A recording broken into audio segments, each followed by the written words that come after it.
এই জগতে আগে যেই জনে নিজেকে চিনে অর্থাৎ আমি কে, সর্বপ্রথম যেজন আমাকে চিনতে পেরেছে অর্থাৎ আমি শ্রীকৃষ্ণের চরণের দাস, সেই নিত্য চরণের দাস মেনে যেই জন হা গোবিন্দাই নম বলে আমার শ্রীচরণের দুটি নয়নরূপী গঙ্গা জলের দুফুটা জল আর মনটাকে তুলসী পত্র করে আমার চরণে যে জন চিরজনমের মতো সমর্পণ করে দিতে পারে, বলছে সেই ভক্তকে কোনোদিনও আমার চরণে নয় নিতাই গৌর হরিবল বলে আমি সেই ভক্ত চরণের দাস হয়ে যাই।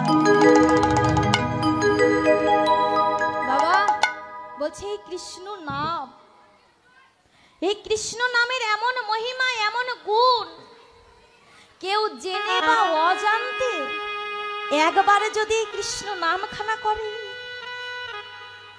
জেনে করুক আর অজান্তেই করুক না, কৃষ্ণ নাম যদি একবার কেউ করে, বলছে ভগবান তাকে পার করবেই করবে, তার নিশ্চিত।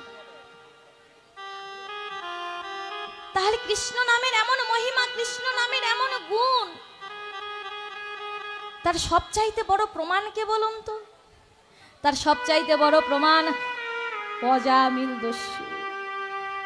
বাবা অজামিল কি জীবনে একটাও কোনো ভালো কাজ করেছিল? কিন্তু সেই অজামিল ভগবানকে লাভ করেছিল কেমন করে জানে? শুধু এই নামের গুণে, শুধু এই হরি নামের গুণে, ভগবানের নামের গুণে অজামিল ভগবান লাভ করেছিল, জীবনে একটাও শুভ কর্ম না করে। অজামিল কার পুত্র ছিল? জয়নিতা আয়মা ডাকুন তো ওনাকে, ডাকুন। আমা কীর্তন ভালো লাগছে না? না বলছে দূর কোথায় থেকে কীর্তনিয়া এনেছে, কীর্তন ভালো হচ্ছে না গো দিদি, চলুন উঠি যাই। ভালো লাগছে? তাহলে বসে শুনুন। তা কি বলেছে? অজামিল ছিল কিন্তু ব্রাহ্মণের পুত্র, ব্রাহ্মণের ছেলে অজামিল, আবার অগাধ পাণ্ডিত্য ছিল তার। তাহলে যার এত অগাধ পাণ্ডিত্য, ব্রাহ্মণের ছেলে, বলুন তো মা তার জীবনে কত পুণ্যগুণ থাকতে হবে। কিন্তু সেই অজামিল সব দিক দিয়ে ভালো থাকলেও বাবা মানুষ তো সব দিক থেকে ভালো হতে পারে না, পারে? কোনো না কোনো একদিকে দোষ থাকবে। তা অজামিলের একটি বিশাল বড় দোষ ছিল, আর সেই দোষটা হলো তার চরিত্রের দোষ। অগাধ পাণ্ডিত্যের অধিকারী ব্রাহ্মণের পুত্র অজামিল, তার ছিল চরিত্রের দোষ, খারাপ পাড়াতে একটু যাওয়া আসা করা হতো। তা হঠাৎ এই খারাপ পাড়াতে অর্থাৎ পতিতা পাড়াতে যাওয়া আসা করতে করতে একটি শূদ্রাণী পতিতার প্রেমে পড়ে সেই শূদ্রাণী পতিতাকে বিবাহ করে বাড়িতে উঠিয়ে নিয়ে আসে। আচ্ছা বাবা, পতিতার গৃহ থেকে কাউকে যদি নিয়ে আসা হয়, তাও আবার ব্রাহ্মণে উচ্চ কুল, সেই কুলে বিবাহ করে, কেউ কি মেনে নেবে? কি করা হলো? অজামিলকে সমাজচ্যুত করা হলো, সকলে সমাজ থেকে তাকে বের করে দিল, গ্রামের মধ্যে থাকতে দেবে না, এই মুহূর্তে তুমি এই পতিতাকে নিয়ে চলে যাও। কি করলেন?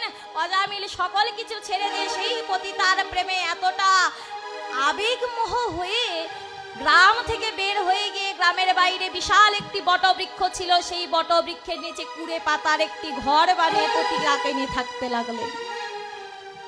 কিন্তু বাবা দুইজনের সংসার, তাতে পতিতা হলে কি হবে? পতিতারা কিন্তু খুব ভালোভাবে বসবাস করে, ধন ঐশ্বর্যের মধ্যে তারা কিন্তু বসবাস করে, তাদের টাকা পয়সার কোনো অভাব নেই। আছে পতিতাদের টাকা পয়সার অভাব? কি করেছে?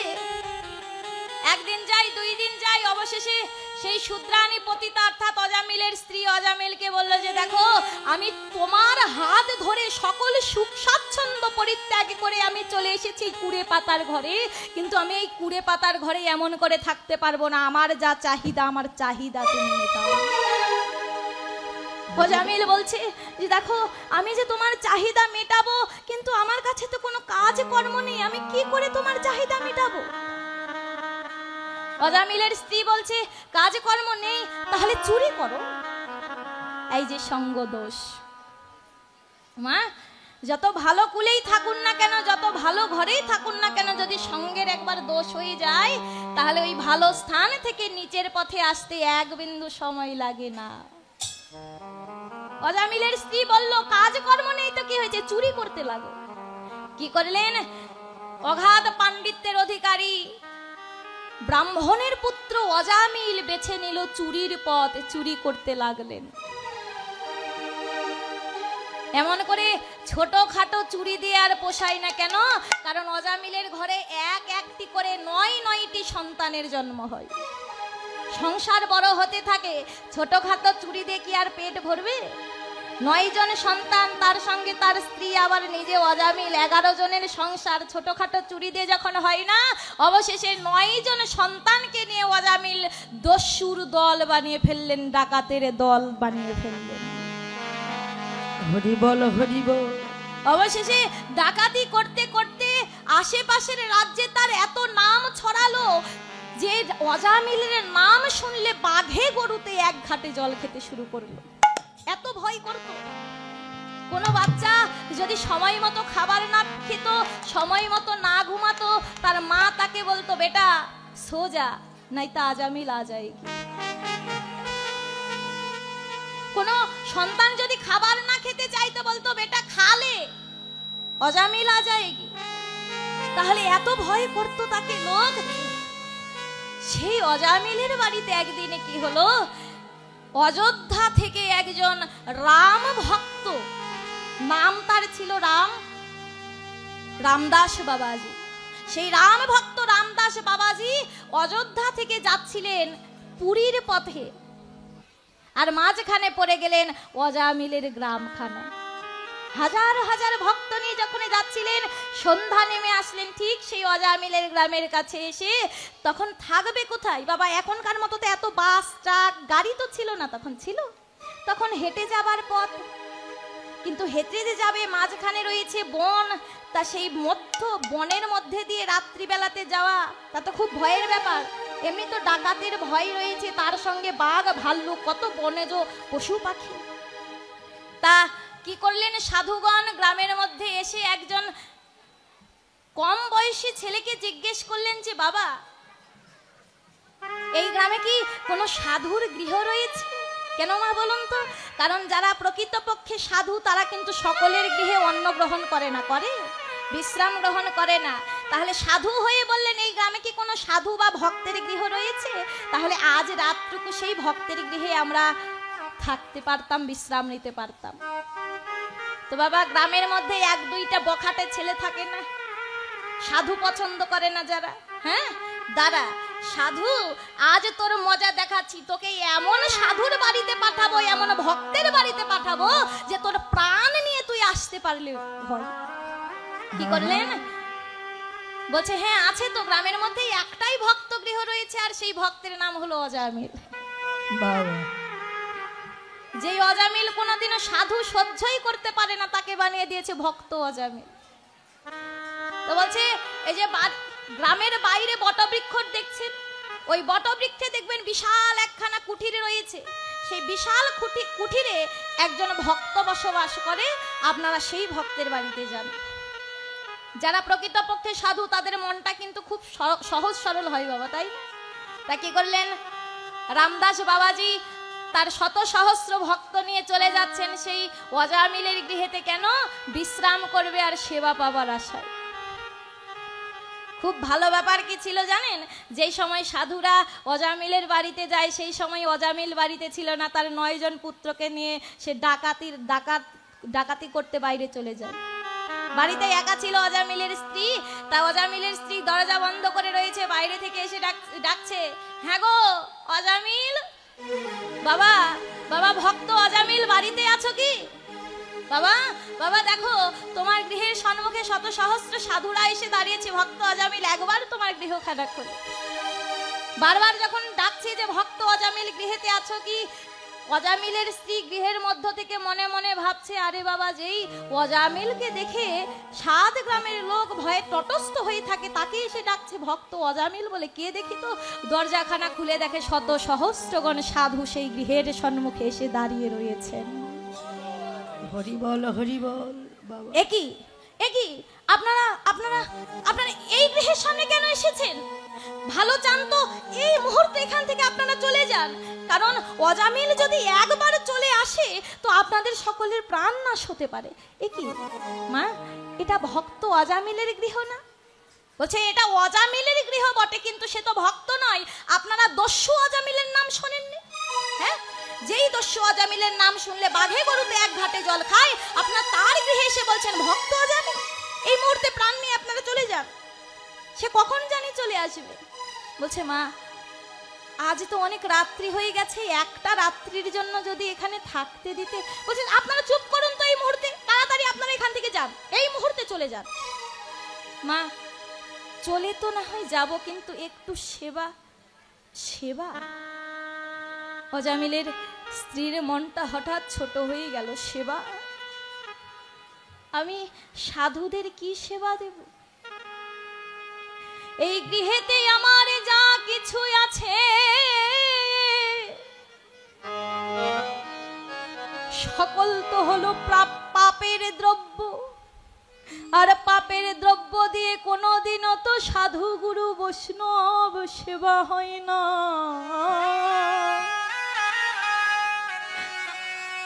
ও সাধুগণ, আপনারা কৃপা করে আমাকে আর লজ্জিত করবেন না। আমার গৃহেতে আপনাদেরকে সেবা দেওয়ার মতো কোনো দ্রব্য নেই। মা, এত বড় গৃহ বানিয়ে রেখেছো আর সাধুদের সেবা দেওয়ার মতো কিছু নেই? বলছি গৃহেতে রয়েছে অনেক কিছু, কিন্তু আপনাদের যে সেবা দেব সেই সেবা দেওয়ার মতো এই গৃহেতে কোনো কিছু নেই। অবশেষে যত ভক্তগণ ছিল তারা সকলে যখন চলে যায়, একেবারে দেও দেও সাধু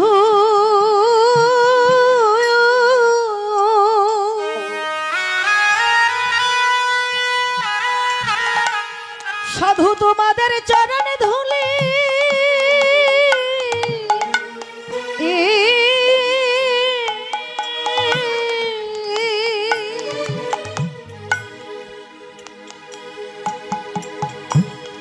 একেবারে আমায় দেহু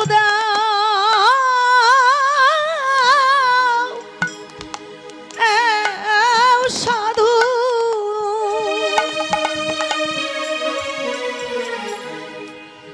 সাধুর চরণের ধুলি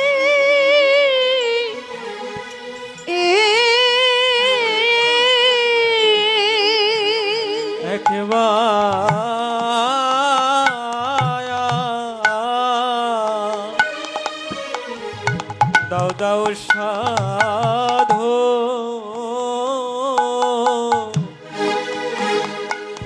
সাধুর চরণে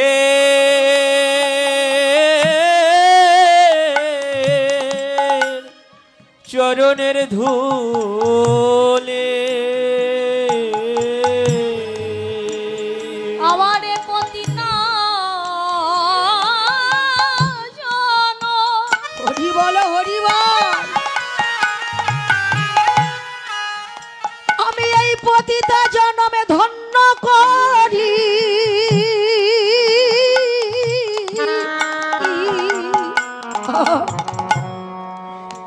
ওই দাও দাও চর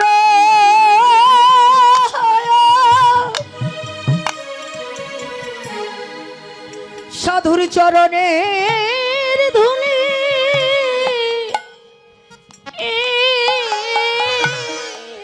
পতিতা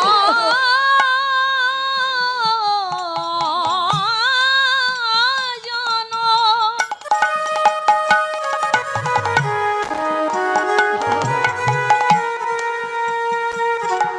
জনম আমি ধন্য করি,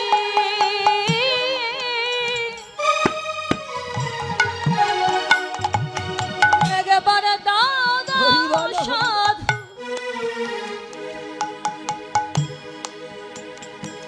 সাধু জন চরণ ধুলি। আমার পতিতা জন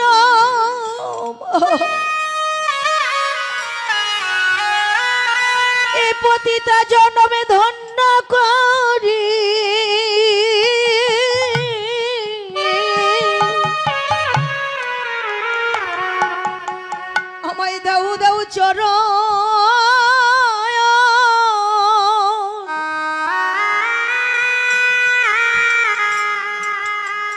চরণের ধুলি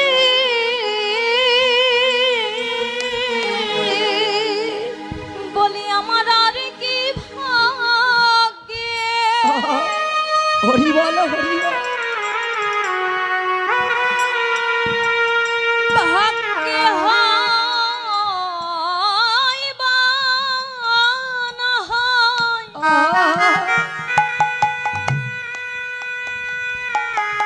একবারে দাও দাও চরণ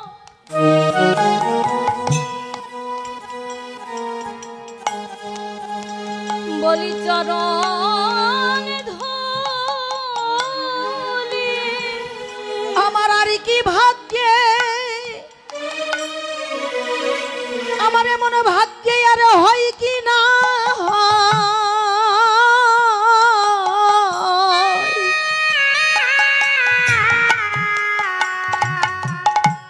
তোমরা দেও দাও সাধু, সাধুর চরণের ধুলি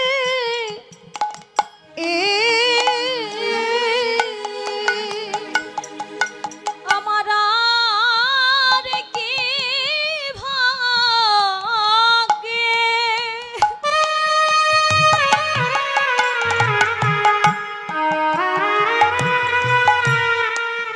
ভাগ্যে আমার হয় কি না হয়।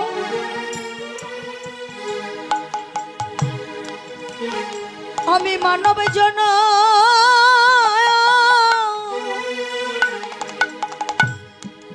ধুলি পেয়ে ধন্য করি, আমার আর কি ভাগ্যে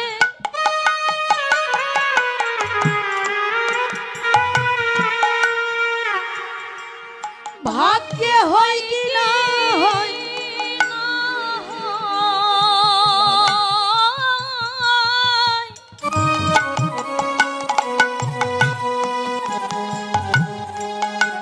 এমন সাধু গুরু গুরুর চরণ ধুলা আর কি ভাগ্যে হয় বা না এমন সাধু হয় গুরুর চরণের ধুলা আর কি ভাগ্যে হয় কি না হয়। এমন সাধু গুরুর চরণের ধুলা আর কি ভাগ্যে হয় কি না বলি হয়। সাধু গুরুর চরণের ধুলা আর কি ভাগ্যে হয় কি না হয়। সাধু গুরুর চরণের ধুলা আর কি ভাগ্যে হয় কি না হয়। সাধু গুরু চরণের ধুলা আর কি ভাগ্যে হয় কি না হয়। সাধু গুরু চরণের ধুলা আর কি ভাগ্যে হয় কি না হয়। ওরে দাও দাও সাধু চরণের ধুলি দাঁড়ান দাঁড়ান ওই সাধুগণ আমি শুনেছি সকল খাবারের মধ্যে দোষ থাকে না, যেমন শুকনো খাবার যদি আপনাদের আমি আজ দেই, ওই শুকনো খাবারের মধ্যে তো কোনো দোষ নেই। বাবা, সাধু গুরুদের রান্না করে রন্ধন করে খাবার দেওয়া যায় না, কিন্তু শুকনো খাবার যদি দেওয়া যায়, ওই শুকনো খাবার কিন্তু সাধুগুরু বৈষ্ণব সেবায় লাগে। অজামিলের স্ত্রী বুদ্ধি বের করে বলল যে দাঁড়ান আপনারা, আমার গৃহে রন্ধন করে দেবার মতো কিছু না থাক, কিন্তু শুকনো খাবার যদি আপনাদের কিছু দেই, আপনারা তো নিজে রন্ধন করে সেবা নিতে পারবেন। বললেন যে তাহলে মা তোমার গৃহেতে শুকনো খাবার কি আছে সেটাই দাও। বলছে দেখুন আজ তো গৃহেতে এখনো তেমন কিছু নেই, আর যা আছে তাহলে মাছ মাংস তা তো দেওয়া যাবে না, তাহলে শুকনো খাবার বলতে শুধু দেওয়া যেতে পারে আমার গৃহেতে আটা রয়েছে। বাবা বাবা হরি বল। আমি যদি এই আটা আপনাদেরকে নিবেদন করি, আপনারা কি তা গ্রহণ করবেন? সাধুদের এত ক্ষুধা পেয়েছিল সারাদিন হাঁটতে হাঁটতে যে তারা বলল ঠিক আছে মা, তোমার গৃহেতে যা আছে তুমি তাই দাও। অজামিলের স্ত্রী কি করলেন? অজামিলের স্ত্রী আটা বের করে দিলেন সেই রামদাস বাবাজিকে। আটা দিয়ে রুটি তৈরি করা হলো। সকলে রুটি তৈরি করে যখন সেবাতে বসবে, সেবাতে বসে যাবার সময় চলে এসেছে অজামিল। একই হ্যাঁ, আমার গৃহের সম্মুখে এত এত সাধু, আমি এই সাধু সহ্য করতে পারি না। এই সাধুরা তা জানে না, এই মুহূর্তে আমি সকল সাধুকে বিনাশ করে দেব। অজামিলের স্ত্রী গৃহ থেকে বের হয়ে এসে বলছে, এই গলাটা নামিয়ে কথা বলো। শুনতে যেই পেলেন যে তার স্বামীর কণ্ঠ এসে এমন চিৎকার চেঁচামেচি করছে, গৃহ থেকে তাড়াতাড়ি বাইরে এসে বলছে অজামিলকে যে কথা একটু নিচু ভাবে বলো, কণ্ঠটা নামিয়ে কথা বলো। হ্যাঁ, ইনারা সকলেই হচ্ছেন সাধু। সাধুদের সঙ্গে কোন ভাষায় কথা বলতে হয় তা জানো না বাবা? যেই অজামিলকে দেখে 7-8টি গ্রামের লোক সদা সর্বদা ভয়ে তটস্থ হয়ে থাকতো, বাঘে গরুতে এক ঘাটে জল খেত, সেই অজামিল যখন স্ত্রীর কথা শুনলো একদম শান্ত। তাহলে দেখেছে, অজামিলকে দেখে সকলে ভয় পেল, অজামিল কিন্তু তার স্ত্রীকে দেখে ভয় পেত। ও বাবা, আপনারা আপনাদের স্ত্রীকে দেখে ভয় পান? সত্যি করে বলুন তো, স্ত্রীকে দেখে আপনারা ভয় পান? এখন সকলকে স্বীকার করতেই হবে যে স্ত্রীকে দেখে ভয় পায়। আর যে ভয় পান না, স্ত্রীকে দেখে ভয় পান না, আপনার স্ত্রী এখানে আছে, ও ওনার স্ত্রী এখানে নেই, তার জন্য বলছে স্ত্রীকে দেখে ভয় পাই না। ওনার স্ত্রী এখানে থাকলে আর বলতে পারতো না যে ভয় পাই না। এই জগতে এমন কোন স্বামী নেই যে তার স্ত্রীকে দেখে ভয় পায় না, সকল স্বামী তার স্ত্রীকে দেখে ভয় পায়। আর এই জগতে যেই গৃহগুলোতে তার স্বামী তার স্ত্রীকে সম্মান করতে জানে না, ভয় পায় না, ওই বাড়িতে কোনোদিনও সুখ স্বাচ্ছন্দ্য থাকে না। কেন? কারণ স্বামীর ধর্মই হলো তার স্ত্রীকে দেখে ভয় করা। স্ত্রীকে দেখে ভয় করলে ওই সংসারে সুখ থাকে, ওই সংসারে শান্তি থাকে। আর যেই সংসারে স্ত্রীকে দেখে ভয় পায় না, ওই সংসারে সুখ স্বাচ্ছন্দ্য থাকে না। এটা একদম বাস্তব, শাস্ত্রের লিখিত প্রমাণ। বাবা, তাহলে ভাগ্যিস অজামিল তার স্ত্রীকে দেখে ভয় পেত। অজামিল একদম শান্ত হয়ে গেলেন আর গৃহের মধ্যে চলে গেলেন। এবার পরের দিন যখন সাধুরা বিদায় নিয়ে চলে যাবে, সকালবেলা এসে অজামিল যেই স্থানে দাঁড়িয়ে আছে, রামদাস বাবাজি অজামিলের হাতখানা ধরে বলল, বাবা সেবা তো দিলে, কিন্তু সেবার দক্ষিণা, আবার দক্ষিণা।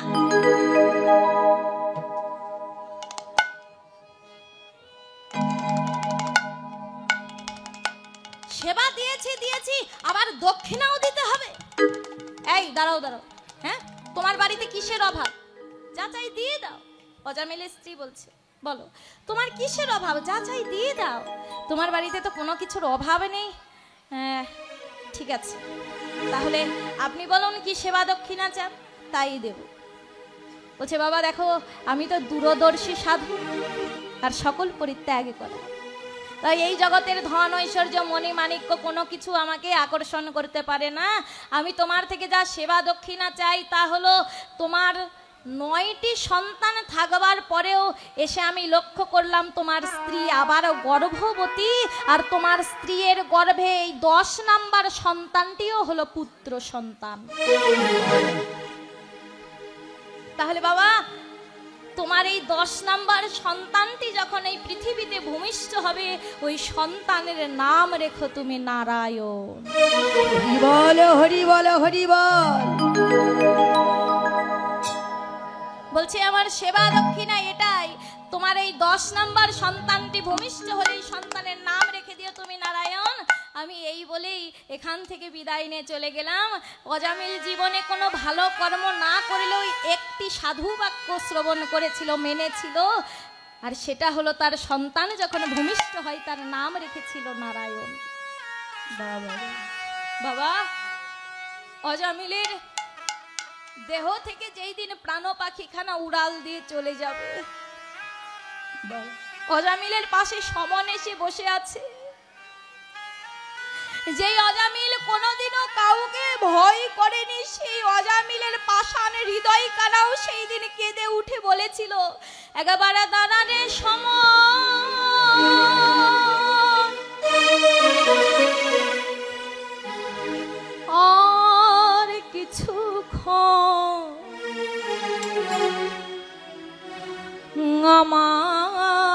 কিছু কাজ আছে বাকি, আমার কিছু কাজ আছে বাকি। একবার দাদা রে হরি বল হরি বল।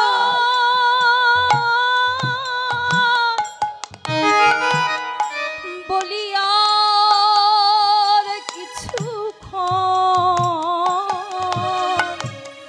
আমার কিছু কাজ আছে বাকি,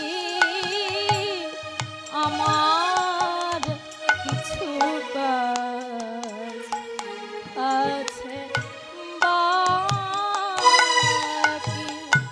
একেবারে দাঁড়া রে সমান,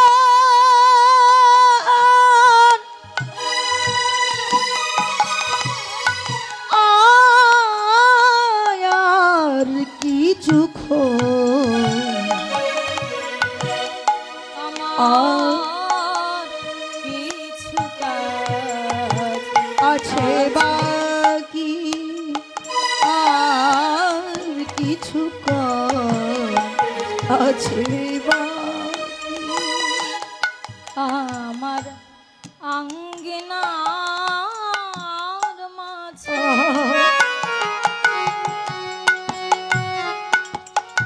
শুধু নারায়ণ বিরাজে, আমার আঙ্গিনার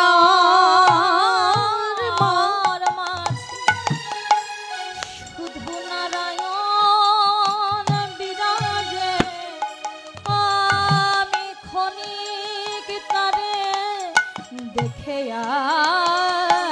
আসি, আমার কিছু কাজ আছে বাকি। দাদা রে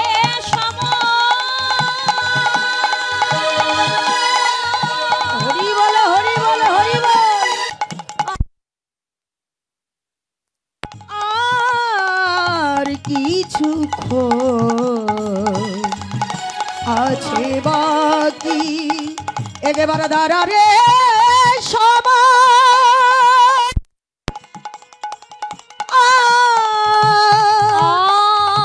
আর কিছু আমার কিছু কাজ আছে বাকি, আমার কিছু কাজ আছে বাকি।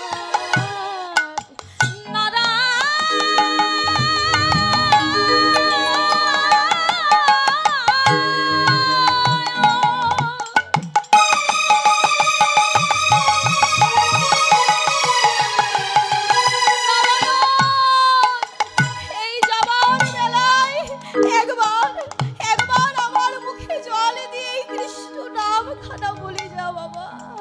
যেই অজামিল কোনোদিনও ভগবানের নাম বদনে নেয় নাই, সেই বদনে ভগবান যখন এই নারায়ণ নামখানা শুনতে পারলেন, ভগবান ওই বৈকুণ্ঠ ধামে আর বসে থাকতে পারলেন না। ভগবান সেখান থেকে বিষ্ণু দুধ পাঠিয়ে দিচ্ছে অজামিলকে সেই বৈকুণ্ঠ ধামে নিয়ে যাওয়ার জন্য। একদিকে যমদূত আর একদিকে বিষ্ণুদূত, দুইজনে ধরে যখন টানাটানি করছে, অজামিলের সেই দেহখানা এক পর্যায়ে যমদূত বিষ্ণুদূতকে বললেন, এই যে বিষ্ণুদূত, আচ্ছা তোমরা কোন জ্ঞানে কোন বিবেকে এই অজামিলের মতো দস্যুকে তোমাদের বৈকুণ্ঠতে নিয়ে যেতে চাও বলো তো? হ্যাঁ? যে কোনোদিনও একটি ভালো কাজ করেনি, পুণ্য কর্ম তো দূরের কথা, সদা সর্বদা পাপ কাজ করে গেল, সদা সর্বদা কত শত মানুষ খুন করেছে ওই নিজের হাতে, সে অজামিলের প্রাণখানা নিয়ে যাবার জন্য তোমরা আমাদের সঙ্গে যুদ্ধ করছো?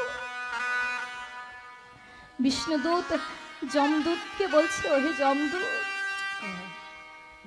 অজামিল জীবনে একটাও পূর্ণ কর্ম না করলেও যাবার বেলায় সে আমাদের প্রভুর নাম স্মরণ করেছে, নারায়ণের নামখানা স্মরণ করেছে, আর এই নারায়ণের নামখানা স্মরণ করে আমাদের প্রভু তাকে বৈকুণ্ঠ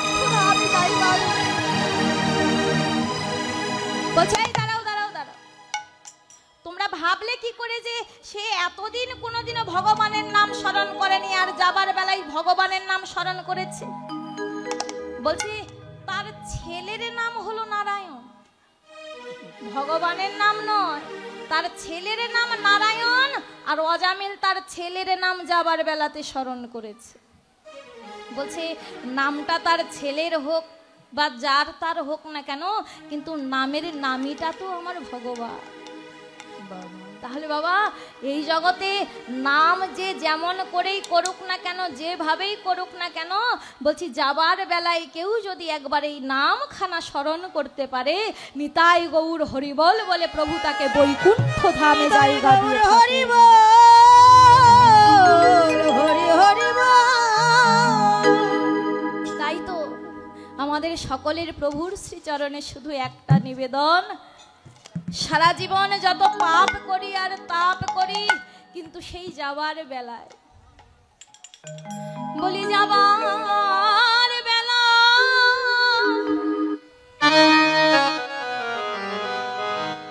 একটি কথা শুধু বলে যায়, জনম এই হরিনাম আমি যেন গাই। যাবার বেলা নিতাই গৌর হরি বল। একটি কথা শুধু বলে যা, জনম জনম এই হরিনাম আমি যেন গাই। যাবার বেলা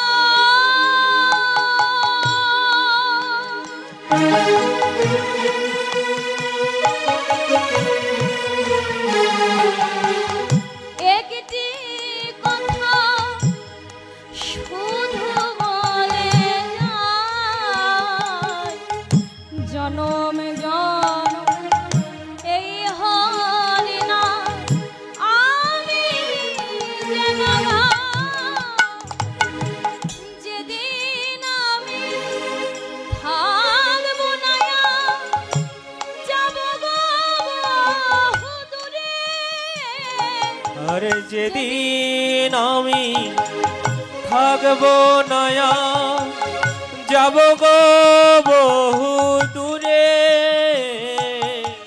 যেদিন আমি থাকবো না, যাব গো বহু দূরে। একটি কৃষ্ণ নামে সাঝের পরে জানি দিও সুরে। যাবার বেলা একটি কথা শুধু বলে যায়, জনম জনম এই হরিনাম আমি যেন গাই। যাবার বেলা একটি কথা শুধু বলে যা, জনম জনম এই হরিনাম আমি যেন গাই। আমি চলে যাই, আমি চলে যা, শুধু বলে যাই, শুধু বলে যা, আমি চলে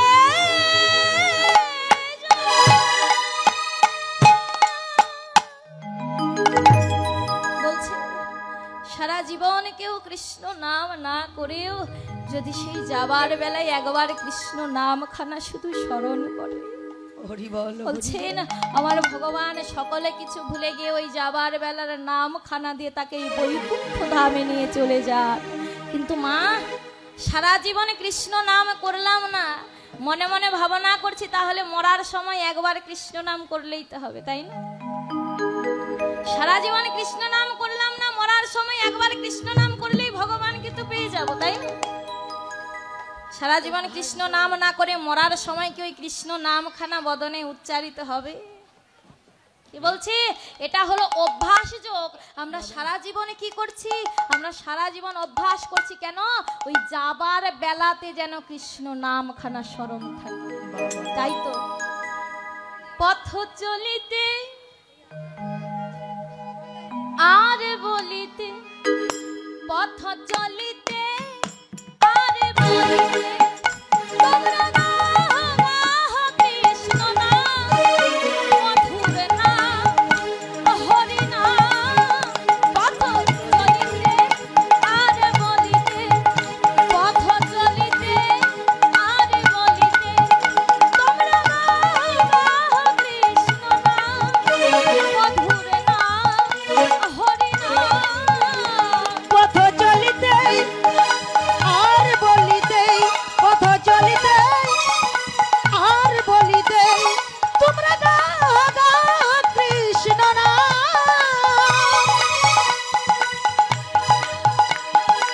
গাও গাও কৃষ্ণ নাম। ছোট হাতগুলো কি উপরে উঠানো যায় না সকলের? হরে কৃষ্ণ হরে